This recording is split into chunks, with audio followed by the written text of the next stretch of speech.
ഞാൻ ആദ്യമായിട്ട് ശരിക്കുള്ള തോക്കാണ് എപ്പോഴാണെന്ന് അറിയുന്നില്ല. നമ്മൾ കുവൈറ്റിലുള്ള സമയത്താണ്.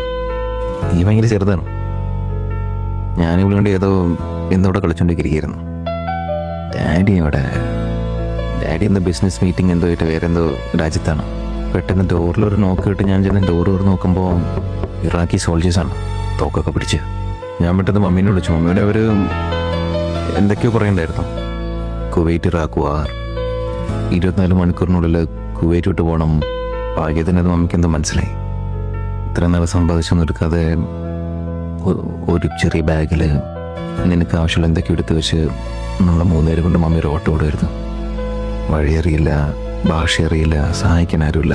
മണിക്കൂറുകളോളം ഇമിഗ്രേഷൻ ക്യൂ ഒക്കെ നിന്ന് ജോർദാൻ വഴി നാട്ടിലെത്തി നമ്മളെ വീട്ടിലെത്തിച്ചു. ആ യാത്രയിൽ മമ്മി പതറിഞ്ഞതുവരെ ഞാൻ കണ്ടിട്ടില്ല. വന്ന മമ്മി അഭിനയിക്കായിരുന്നില്ല.